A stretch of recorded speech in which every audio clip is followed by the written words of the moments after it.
This is DearPsychopomp. Let's talk about death. I'm your host, Anne-Marie, and today we're doing an Ashes and Echoes episode that I'm really looking forward to. My guest today is Lauren Seeley. She is a wonderfully amazing and beautiful human being with an extensive and eclectic background in the death and grief space. She's an artist and a designer with a passion for memorialization and funerary storytelling.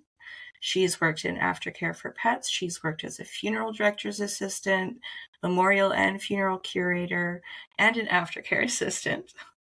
She is also the facilitator of 2 monthly mortality-based book clubs where anyone can come to speak openly about death and mortality, and they can actually have conversations with authors on grief and death, which is that's huge. She's hosted talks about grief, death, and loss with musicians and artists and photographers and authors. And she's focusing on building community and finding creative ways to honor grief and loss, which really I think is so needed to have those rituals and those, being able to regularly honor it. And she's also currently teaching for many different schools and institutions. And one of her current partnerships is with the Metropolitan Art Museum. And as a very proud nerd, I've got to say that I'm feeling kind of in awe. So thank you so much for being here with me. Yeah, it's my pleasure. Sometimes the easiest way for me to sum up everything that I do is I'm a creative in the death space. And usually what that means is just I am a death doula and I do all sorts of work, creative and aftercare and grief. So if you combine those 3 things together, there's really like a majority, not majority, sorry. There's really like a lot of things that you can do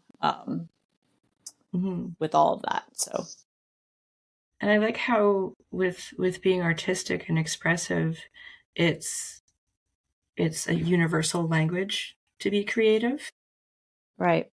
Which I really love. Yeah, and today's episode actually is kind of special. I'm calling it Griefting. So what I like that. Oh, thank you.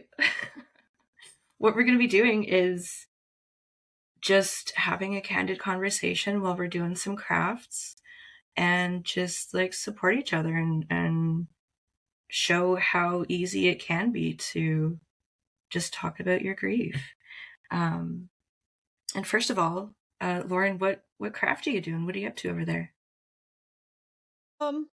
Well, most of the time when I'm crafting, I'm probably making some sort of altar or a memorial project for somebody or one of my pets or something that I'm grieving in my life. But currently I am working on, I just kind of cut out a piece of cardboard and then use some thread to sew it together. But I'm making sort of like a little altar for just grief in general. There's a lot going on in the world right now, and I don't have a specific grief of my own. I'm just grieving for other people because I know there's a lot of heaviness for a lot of people right now. Yeah, absolutely. That collective grief and that disenfranchised grief of just, I'm grieving, but I don't know how to grieve it because it's just so much bigger than I am. Yeah. Well, yeah. And I did recently, have a loss. My bird passed away. My 22-year-old bird passed away in January, and I'm planning on making a special memorial diorama for him in a workshop that I'm teaching on Saturday at Morbid Anatomy. So I would be working on that today, but I'm saving that to do with students because I always make something in my crafting classes. And so I'll be making that for him. But today I was just more or less thinking about just all the loss and grief in my life, as someone that holds space for grievers, and just the way that I carry that and, work with other people and can feel their grief through the work that I do. It's hard. And what's your bird's name? His name is Birdo. Oh, Yeah. what kind of bird? He was a cockatiel, and he was we used to call him Old Man Berto Beans.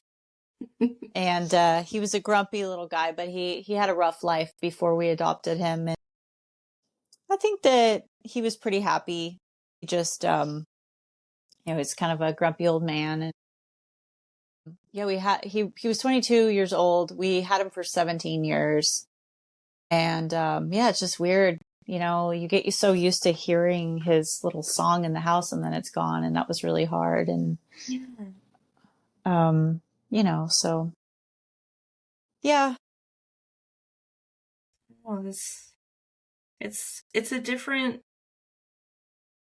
like, birds are a really different kind of pet. Yeah. Well, they're not even a pet. They're just, you live in their house and they tell you what to do. Yeah. And I mean, in most conversations that I would have, Zooms, podcasts, things like that, he would get really excited if he heard me talking, and you would always hear him in the back of like classes that I teach, Zooms that I do. And yeah, I remember I was teaching a class, actually a pet loss grief class last month. And a student that has been in a few of my classes noted that she didn't hear him singing in the background. She knew he had passed, but she said it's hard because I get used to hearing him in the background, and now he's, I don't hear him. So. Yeah. I have 2 birds right now. They're still pretty young. Like, they'll live to about 30. So I'll have them for their whole lives, but I lost one. It's amazing how hardy they are, but also how delicate they are. Yes. And, she died from shock, and that was just, man, because there's so much work you got to put into birds just to gain their trust. Yeah. And it's just, felt like I let her down, but They are so delicate. Yeah. She had a good 7 years. She had a very good 7 years, so yeah. What kind of birds do you have? They are green cheek conures. Oh, I love them. Yeah. Da Vinci he's a turquoise yellow-sided mix. Very beautiful and a little bit of a runt. And Michelangelo is just a regular green cheek conure with like the red on the chest, and she's so floofy. She's very sassy too. I love a floofy, sassy bird. Right? Yes. Like, I'm not allowed to wear my glasses around them. Oh, yeah. I cannot have nail polish on. Some rings are okay. The color lime green is terrifying. Oh, no. And it's spring.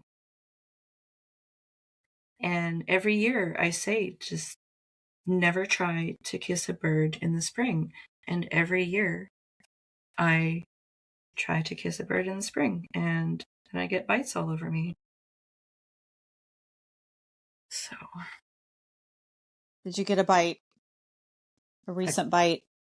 Yeah.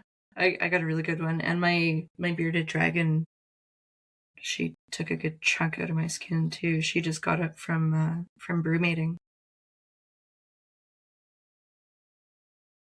Oh, I missed her. Did you have fun teaching Berto about like funny noises and kisses and Yeah, he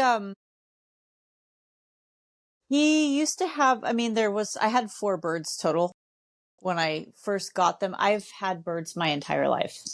yeah. My entire life. Like since I was 5, I've had at least 2 birds my entire life. I guess this is a rabbit hole I could go down, but I come from a family pet shop.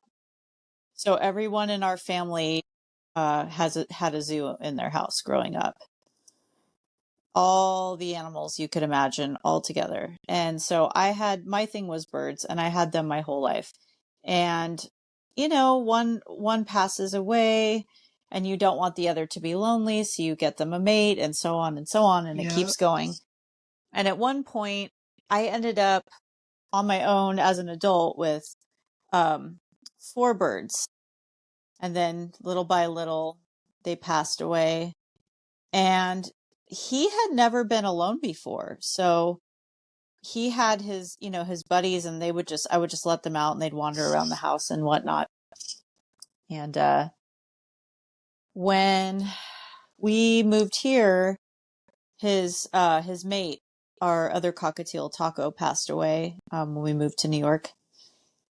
And so he was alone ever since then. And I just was like, I don't want to just keep getting another bird just for the sake of getting another bird. It gets harder and harder every time I lose one. And so he was alone. So we tried to, we still took him out. We just have cats too, so we can let him wander like I used to when it was just the birds. Mm-hmm. But he had his little radio, and he was happiest like taking showers. He'd like to come in the bathroom when when someone would take a shower, and he'd sing. Aww. He'd come in the shower with me and sit on my feet, or sit on my shoulder and sing. Get serenaded while you shower. Yeah, it's the best. Mm-hmm. And they need showers. So yeah, he was a pretty happy guy. I talk to him all the time. I probably talk to him more than my kids. But we had a good little routine every day, and it's hard, Yeah. He was friendly, but he didn't really like interacting with people as much as his other siblings did. He kind of liked to be to himself. He never really liked to be handheld unless he was going somewhere he liked. But yeah, I enjoyed spending time with him, and figuring out the type of music that he liked. And he had his own little radio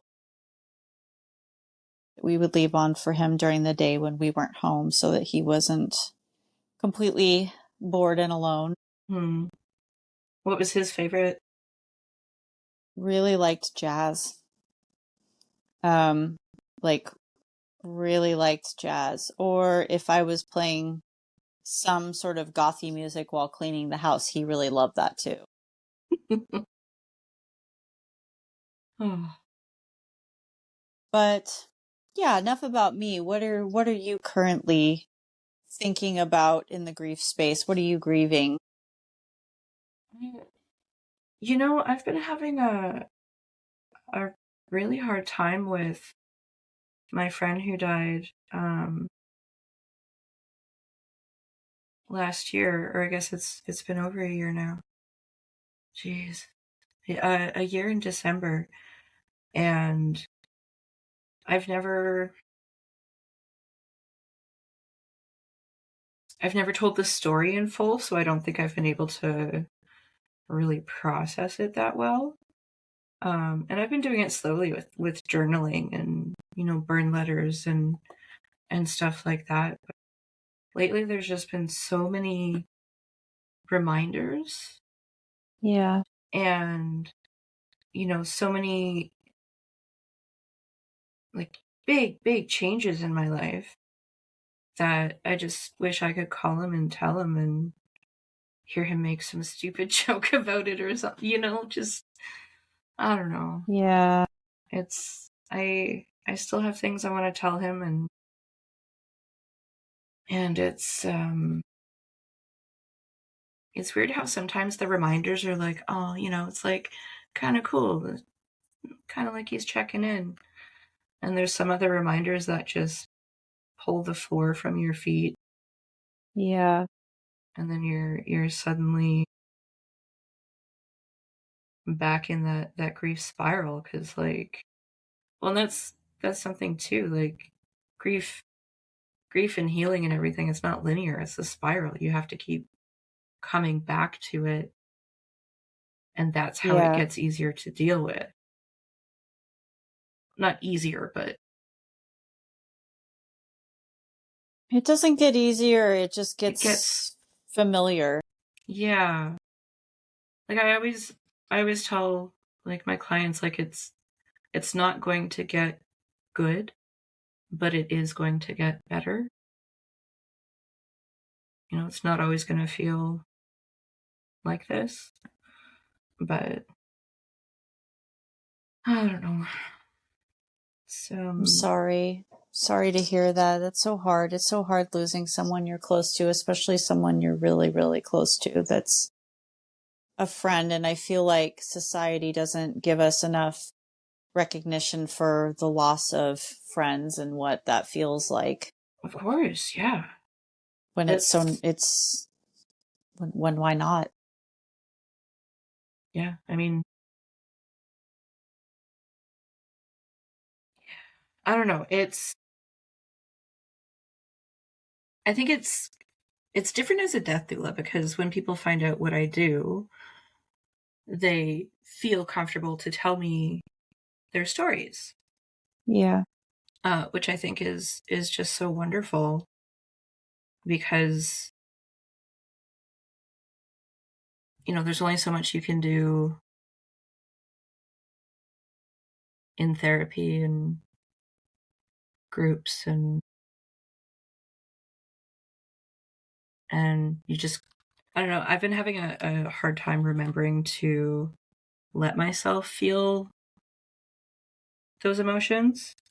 Yeah. Because of all this stuff going on. I'm like, I know I need to, I know I want to, but I feel like I can't do it proper justice yet. If that Yeah. makes sense. I don't know. I think so. And, I think that, grief is not linear and it will show up in different ways for everyone. And I think as long as we acknowledge that it's okay to grieve and to, sit with our grief and not to push it down, there's no like rush to feel better or heal or move on or any of the things that we're supposed to do within 3 business days.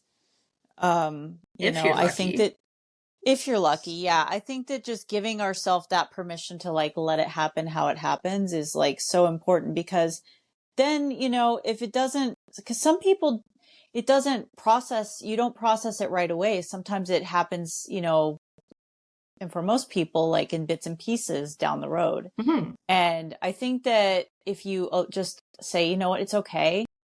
It's okay if I'm sad. It's okay if people don't understand. It's okay to want to talk about my person or my pet. And it doesn't mean that there's something wrong with me because I choose to continue the relationship with them after they're gone. Just giving ourselves that permission to feel really is the biggest thing. I think you're spot on. I think part of it is permission. I almost think like added on to that is the fear of opening those floodgates, and like, Yeah. will I be able to shut that off? Like, is it going to stop? because when you're in the middle of it, sometimes it feels like it's just never going to end. And when you're in that kind of mindset that this is it, like this is going to do me in, nothing like this is it's a very passionate topic of mine. When people are like, oh, at least this, and oh, at least that, and silver lining, and blah blah blah, and that's when it's just the absolute worst time to hear that. And that's usually the exact time you hear it is when it's at its worst. And it's such a hard feeling when you're in grief and people are trying to comfort you in ways that, like, you're so grateful for them thinking about you, that you're like, maybe don't tell me that my dad would be happy I showed up to his funeral. That happened. I didn't even know who surprised. That person was. I had never met her in my entire life. And she had the audacity to say that. I just, I feel like people just, and it's not me excusing, like, it sucks to hear things like that, but I think people just don't know what to say. Like, most people just, they get it's that awkward, there's that meme, about being awkward when someone tells you you're pretty and you say happy birthday. Yeah. I think it's like that for people. They just don't really know like what the correct thing to say or the correct response is, and it just comes out. And I feel like most people, I mean, how many times have I said something that I am embarrassed about afterwards? And I'm like, God, why did I say that? That's so weird. Why would I say that? I just didn't know what to say. Oh, yeah. And I try to think about that as like the common response to people giving their condolences is they just don't know what to say, and they do their best and they will probably fail, but it's always like it was coming from a place of love. Because I hear it's so common that clients that I work with say that, oh, my friend said this and they said at least this and now they're in a better place. And I'm like, yikes, nobody wants to hear that. And I said, but at the same time, I think that most people don't know what to say. And that's why we talk about this. That's why we want people to understand and normalize grief, is because I think that if they thought about it more and normalized it, that it would just feel as normal as having a conversation about anything else, Yeah. Like being honest when someone says, how you doing today? And you're like, honestly, not too great. And if they ask you like, hey, do you want to talk about it? Do you want to chat about it? Then of course.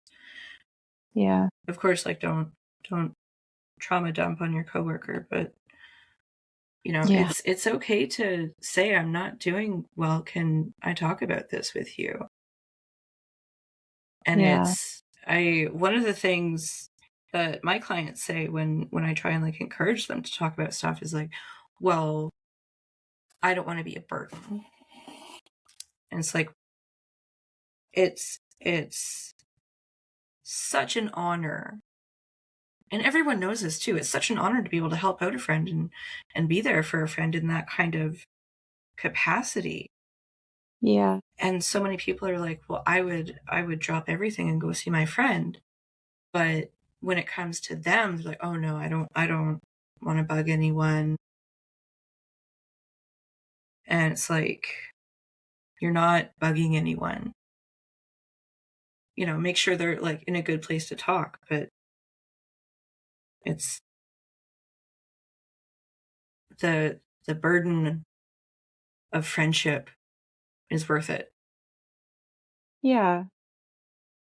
And I mean, I think it's okay to expect your people in your circle to hold space for you in really difficult situations. I mean,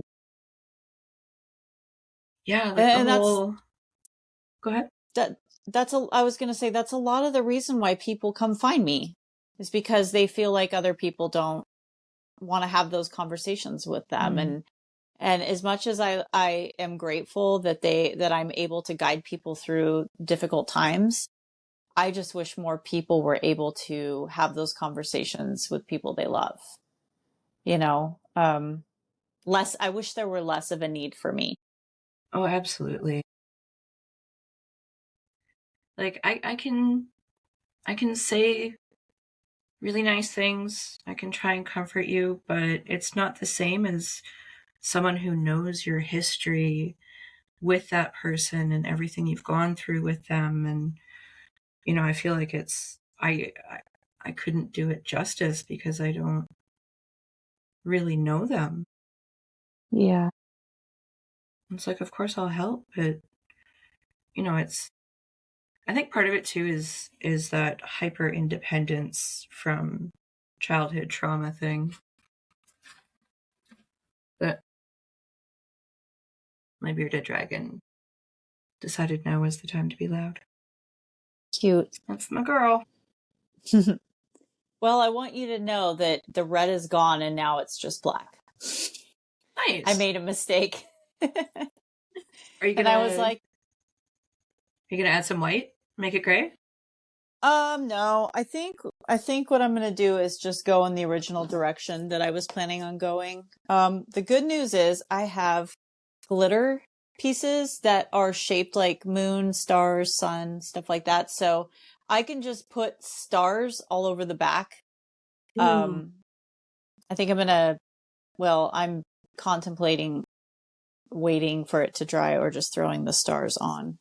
Thank you to the little girl in my building who left these in the free pile. I appreciate you. Aw. Everyone needs some glitter. Yes. This is my little void altar honoring the void. Or a portal. I'm making a portal. I'm making a miniature portal. Yeah. To the heavens. Yeah. Yeah. What's I don't know. Like, what's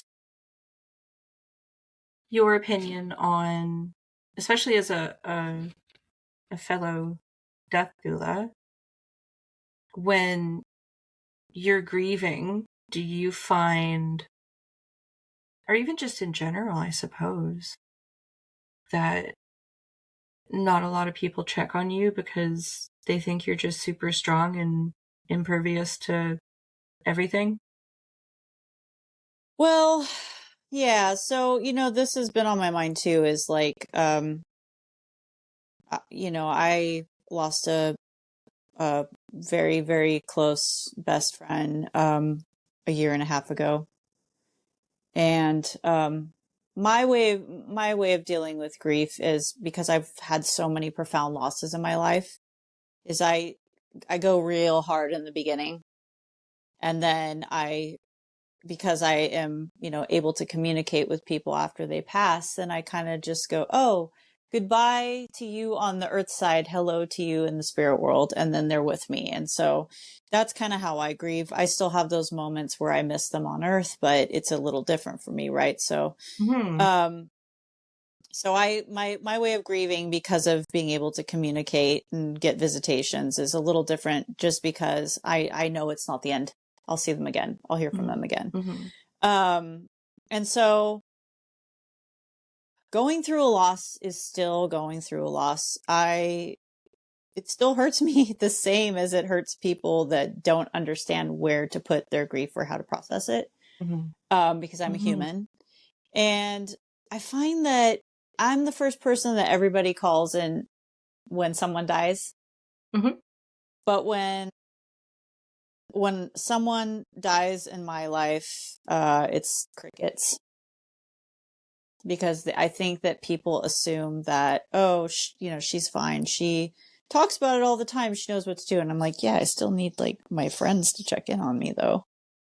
Yeah, there's only only so much you can do without that community, because otherwise you just sit at home and you get stuck in that grief. And like, some people are so stuck in grief they think that's just how life is, that's how it goes. Yeah.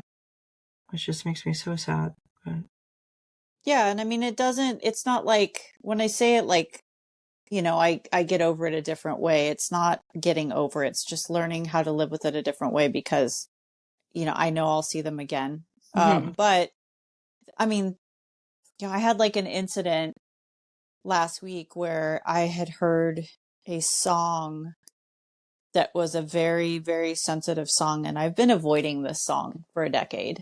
yeah. Because I knew that it played a part in the loss of one of my friends' life. So I had never heard the song before, and it finally caught up to me. And I mean, I definitely felt like it was a message. Just, it's a whole long story I won't get into, but I mean, I was crying for like an entire day, and and my friend died 10 years ago, and so we never really get over these things, and there are always going to be things that bring feelings up, things that trigger those old feelings. And I think that it's just important to recognize that just because you go on with your life and you keep, you keep going, it doesn't mean that that person will be gone from your life and you'll never think about them or be sad about them again. Yeah. I mean, it's like any relationship. It's going to change. It's going to evolve. It might, it's, I don't know, the thing that, sorry, that just reminded me of something. I mean, of course, that's what this is. Well,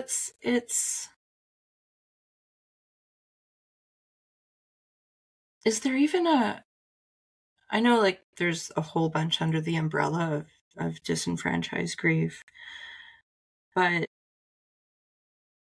the kind of grief that happens when you kind of grow apart from older friends, and there's always one side that still wants to be in it, or whatever happens, whatever you're grieving.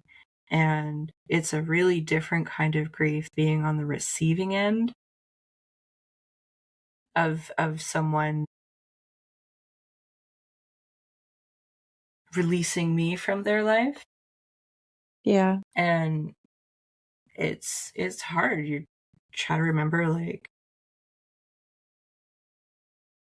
the good times and respect their wishes, but there's still those moments of like, what did I do? Yeah. What could I have done differently? Because that happened to me. It's like a couple years now, maybe 2.5 years. One of my dear friends just kind of disappeared. Yeah. And so I was worried. I was like even texting her family, like, is everything okay? Yeah, and it turns out she just didn't want to be friends anymore.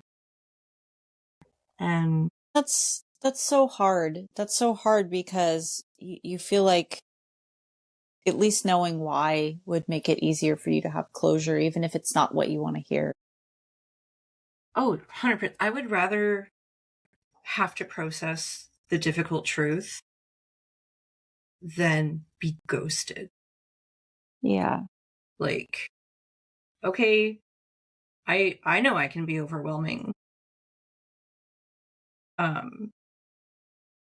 to myself when things are going on. And with grieving my dad, I wasn't on the other side of that grief until I think it took me like 6 years to really, really feel like myself again, because my dad dying messed me up really hard. Like, I mean, it still does, just I don't break down into hysterical sobbing at the grocery store anymore when I see someone who looks like him.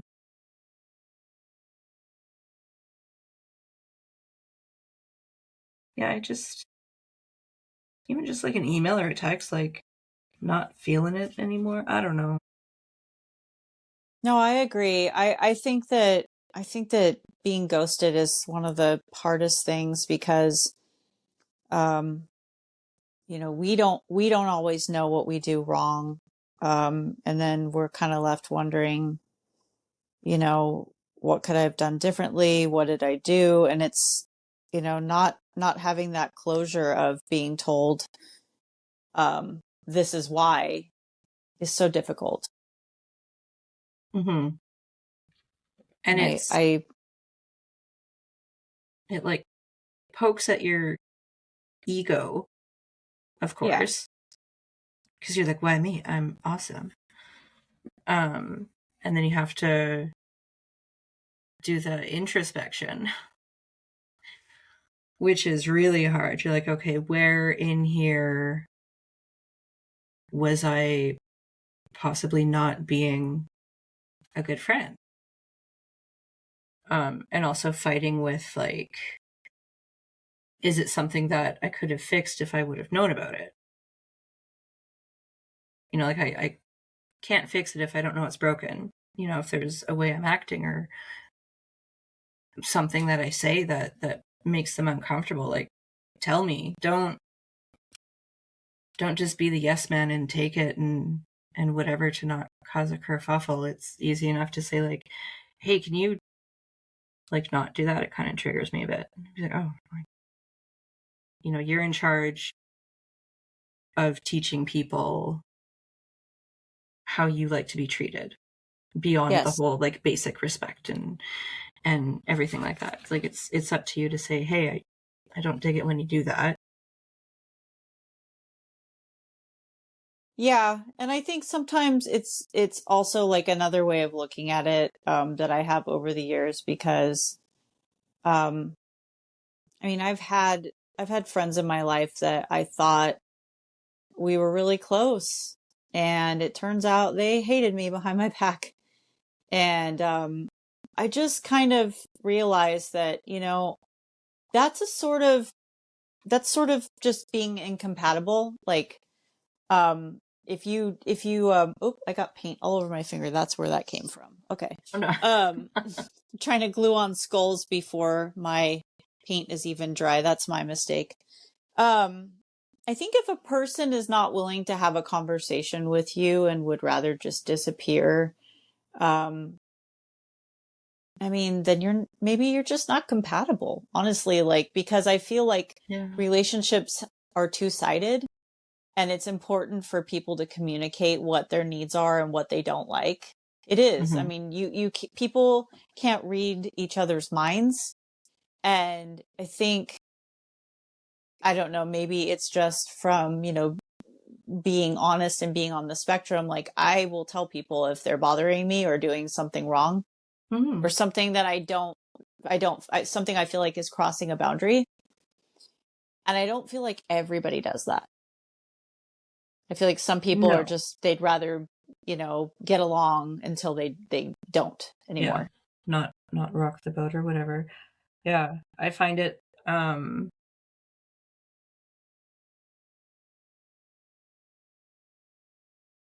it's just,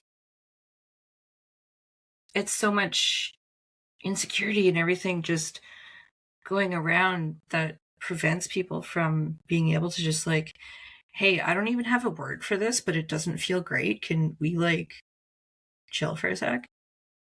Yeah. You don't, I mean, having the terminology is important, of course, but I mean, as you know, on deathbeds or when you're doing grief work afterwards, how many times have you heard, like, I should have said this to them? And so that's, like, I am emphatically against leaving anything unsaid. Yeah, sometimes it gets me in trouble. I don't always say the best thing for the situation, but I'm like with my people, my loved ones, I'm gonna be honest, and I love them so much that I will have those difficult discussions with them. Do you know what I mean? Like, Yeah, it's important. yeah. Well, and if you have to. really, really care about not just the person, but the relationship that you've built, like, you have to maintain friendships too, not just romantic relationships.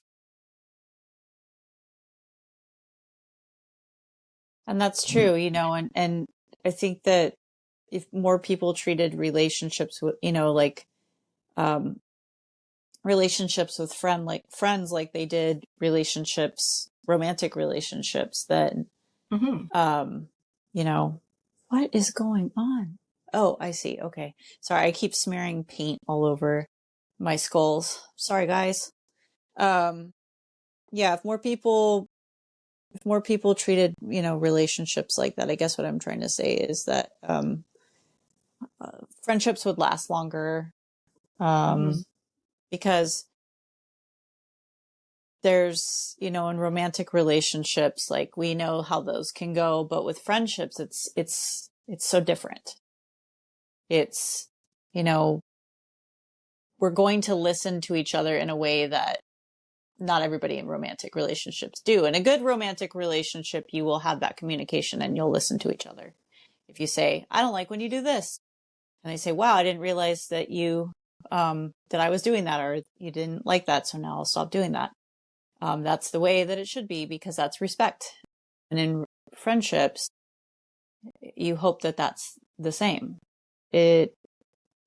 Unfortunately, I think a lot of friends will not say anything until there's a blow up. And then at that point, I think the tension's already been there, you know, and it happens in romantic relationships too. And it's like, well, why didn't you just say the thing that you didn't like, you know?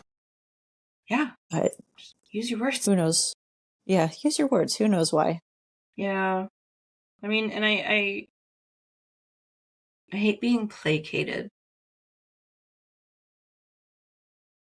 Like, oh, it's fine, nothing is fine. Ew. It's like, like, the amount of time that it would take to have that uncomfortable conversation is monumentally less than it takes sitting with that anxiety and that insecurity and that uncomfortableness that you're not expressing. Yeah. You know, if you just express it, then it'll be done. And then it's not going to stick in your head forever. But I mean, there's some people who feel that their emotions are their identity. Like, they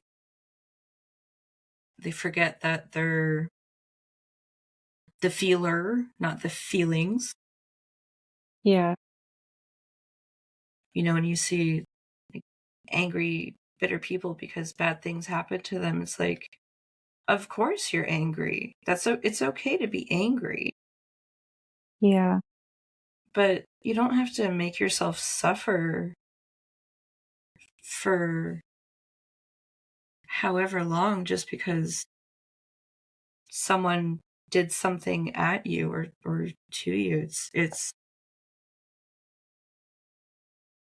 I don't know, what was it? I found this quote that was like, you are what happens to you. You are not what happens at you.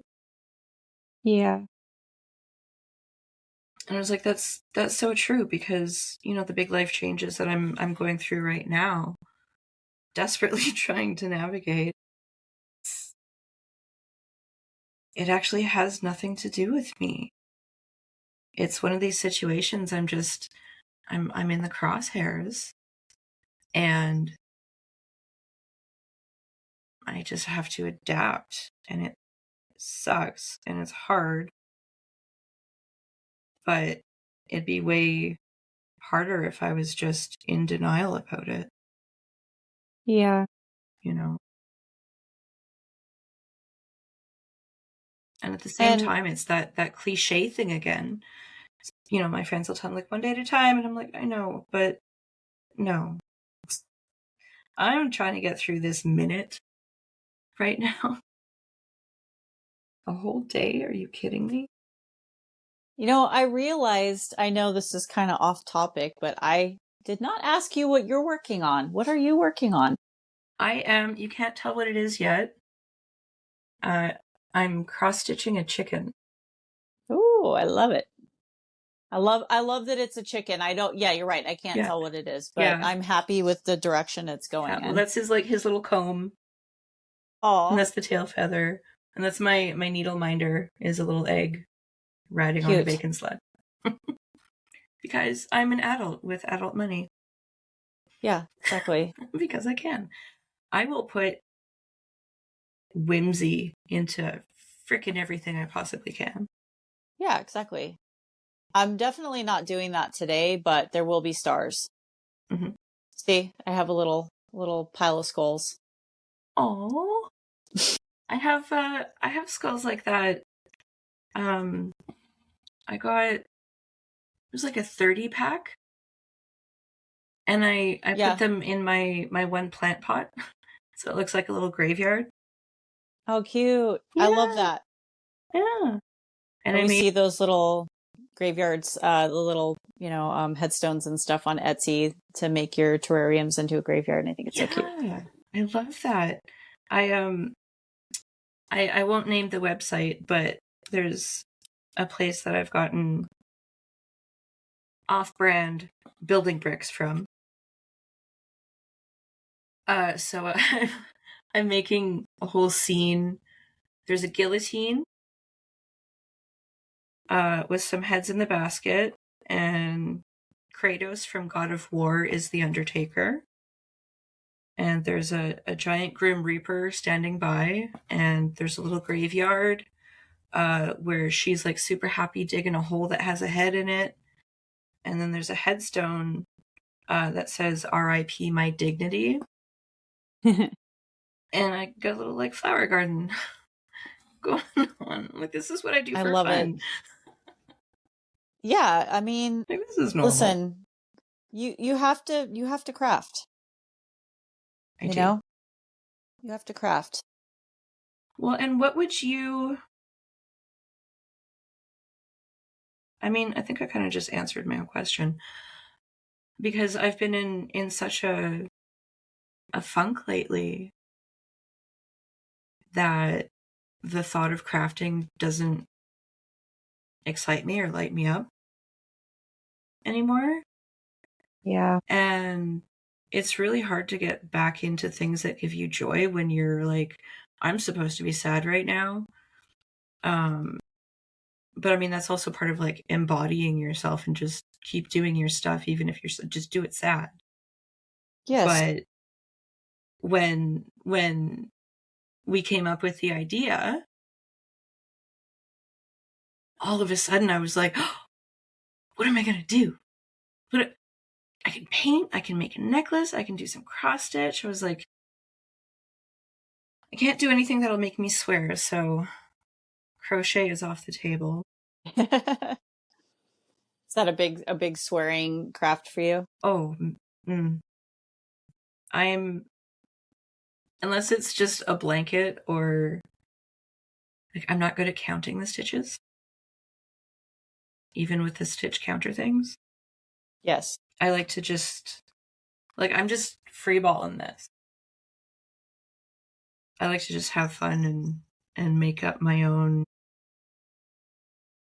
patterns and stuff like that. So, like, honestly, thank you very much. So, of course. It's really nice to just, I forgot how much it just lights me up. You know? Yeah. And I mean, a lot of the reason why I do Well, actually, not why I do. When I do crafting with other people, it's always around grief. It's always Mm-hmm. around a loss or a memorialization. And I feel like it helps so much to have something to make something tangible in a space of grief, that most people don't realize it till they're doing it or till they're getting ready to do it. And even just the anticipation of doing it for some people it does like lift their spirits. And then some people feel like, oh my gosh, I don't know what I'm going to do. What am I going to make? And then by the time they're done, they feel better about what they've made. And I feel like whichever way you are approaching that, um, in the end, the result is that crafting is therapeutic. It's cathartic, like today I don't have any like specific thing that I'm currently like in deep grief about, because I'm always grieving something, but I just always enjoy crafting, and I'm working with other people that like to craft, um and they enjoy it and it makes them feel better. And so for me it's like I'll figure something out. I always do, and I always enjoy doing it. Well, like you And I said, think that it's absolutely therapeutic yeah. because you get to, like, I'm just making little X's here, and my nervous system is regulated. I can focus on our conversation better because it kind of, when you have that little thing to focus on that's not super important. I mean, Yes, crafting is important, but you know what I mean. You can just it's a kind different of, kind. if you're coloring, you can kind of just zone out, but you're still listening. And I find being in that kind of zone actually makes it easier to process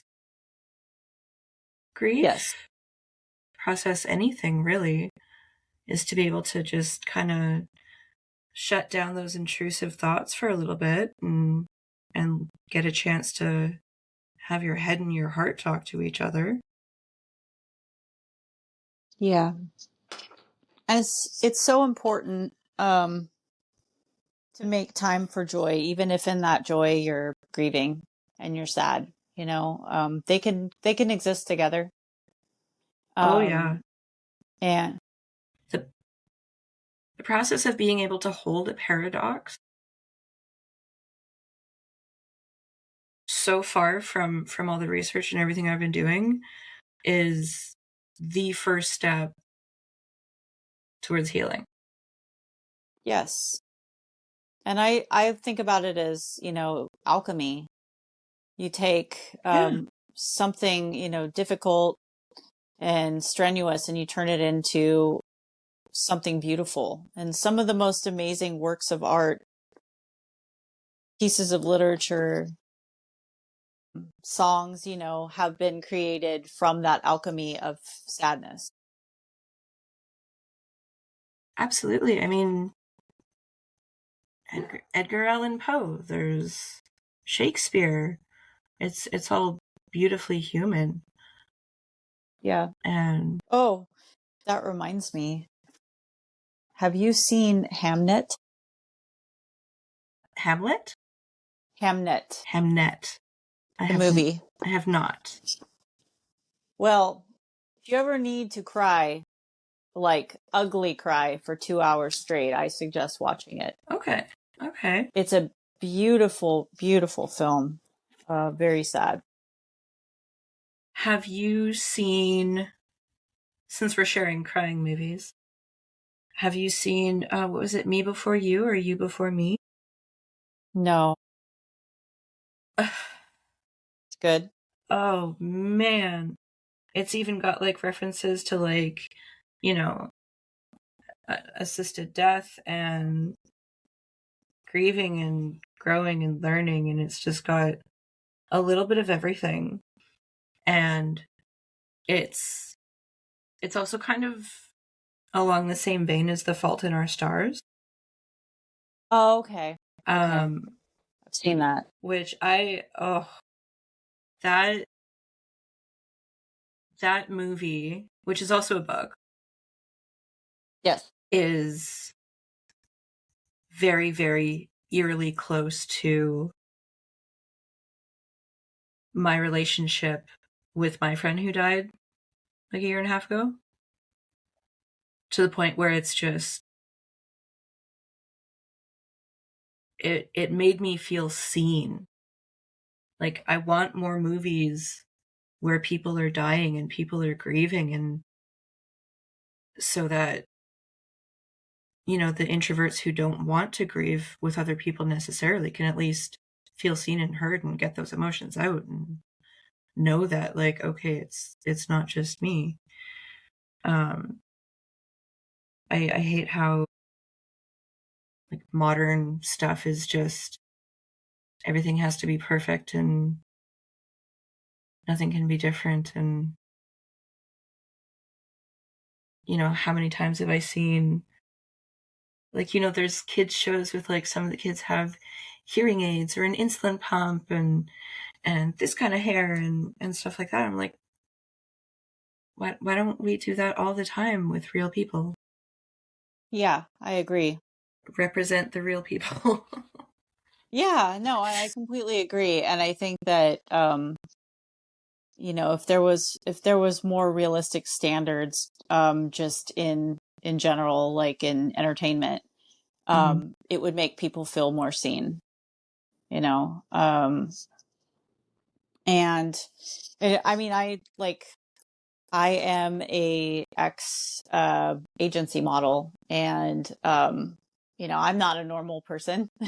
I'm not a normal looking person, and I was in an agency with a lot of people that were normal people that didn't look like the models that we are so used to seeing, and all sizes, and you know, different bodies, and you know, different complexions, different, you know, gender, you know, presenting, and um, disabilities, things like that. And so it's like, you know, there's a need for people to have people that look like them be out there, you know, and being a part of, you know, everything that we buy, we watch, everything that we ingest, you know, um, is, you know, visually. And so I think that, yeah, I think about that all the time. It makes me so happy to see that diversity in shows and films, Mhm. in ads, you know.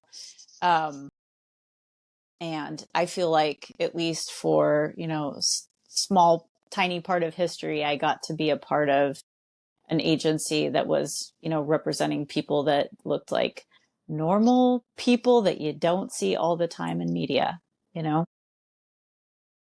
So I agree. Yeah, I love And that. especially with grief, there needs to be more normalization of grief and death. And that's why when we find those amazing films, books, documentaries, we hold on to them and we share them with others, you know. I would love, and we have to wrap up here soon. I would love if you made a list of like your top 3 movies or books to cry to, or to, like, get choked up and just be able to feel the feels. And I can add that in the show notes, for the listeners here. And, you know, maybe I'll add my top 3 too, and let's make some people cry. Absolutely. And you know, there will be some Nick Cave in there. Um, there's a book. There's a book. I won't, you know, obviously not, there's music, but there's a book too. So yeah, I think that would be great. Just and another thing I like to think about too, for, you know, media, books, things like that, is um cultural diversity. You know, there's so many other ways that we look at grief and process grief in other parts of the world, that I Yeah. think that you find ones that, you know, will be helpful for people that have different cultural backgrounds, and you hang on to those too, because you'll get somebody who comes from, you know, somewhere else in the world, but they live here, and they say, I just went through a loss. What do you recommend for me? And it's like, nothing that has anything to do with how we as a culture process death and grief, because that's not going to make sense to you. And so I think having that diversity in there is so important too. And so always love to learn about different ways that different cultures process grief and celebrate or process death. Absolutely. And being able to, like, being a death doula, sometimes you get to share in with, ceremonies or rituals or parts of the death process and grieving process. And it's just like, why don't I want to do this too? This felt so healing, so amazing. There's so many other things out there that can be done to honor yourself and your loved ones that it's just mind-blowing. Yeah. And I'm incredibly grateful to be a New Yorker in the death space because we have that. We have a lot of different cultural backgrounds. So I've learned and gotten to work with a lot of different types of families and, religious backgrounds and cultural backgrounds. And you learn hands-on how beautiful their ceremonial practices are around death. And it's just makes you, well, at least it makes me want to just know everything about everyone in the world and every culture in the world and every country and how they process. Well, and it's a really cool thing, even just to be a fly on the wall and be able to witness it, to see how impactful it is on them. And you can kind of feel their faith. I don't know. It's electric. You can feel it when you're in the room. Yeah. With stuff like that. It's absolutely just very humbling and very like, wow, I am so human. Yeah. Yeah. So sacred, such an honor to be in the space of anyone who is either on their deathbed or who has died, just to be able to be of service and witness that is just such a sacred space, and I never take it for granted. And I always feel honored to have that opportunity to help people in that way and learn. I mean, name a better thing than learning about anything. It's just, I can't. it's like you can't get enough, like at least, I can't learn enough. And I feel like just, I don't know, it's a topic of the day. I've had this discussion like 3 times today in different Zooms, but I think to have the opportunity to learn about other people, other cultures, and how everyone, honors, a loved one who has died or processes grief is just, it's such a magical part of being a human, Absolutely. Especially when you're like invited or people share it with you, like, get over here. Like, it's just, it's that sense of belonging that's just, you feel alive. I don't know. I always tell people, because, for death doula, like, oh, you must be all depressed and blah, blah, blah, blah. I'm like, no, I'm actually like, I'm giddy. I'm joyful. I have unhinged joy at all times, lurking around, because the closer you are to death, the more alive you feel. Yes. And it's that constant memento mori theme that's in your life, Yeah. It's not the joy of witnessing somebody's death or somebody's grief. It's knowing how precious life is and remembering in our own practice that, yes, this too will be us someday. And it's not today. Today it is not us. And so we get to take this experience and appreciate the life that we have. And I think that that's what a lot of people don't understand that aren't in this space is like, yeah, it's incredibly hard. It's incredibly sad. And we do carry that grief, but we have to tend to ourselves and we get good at that hygiene, that spiritual hygiene and that mental health awareness. And, but we also get that constant reminder of someday this will be us, but today it is not us. And today we get to enjoy being alive again and waking up again, and so I think that's only something that people that work in the death space truly understand. So. Absolutely. I agree. It's just a fresh perspective every day. And it's just, you learn so much. I could go on, I could nerd out about this forever. How are you feeling after the heavy conversation? You want to do some breath work? You're feeling good? Self-soothing, anything? No, honestly, Feeling I feel good? great. I always enjoy talking and crafting. I'll show you what I made. It's not totally dry. Yeah, let's see. I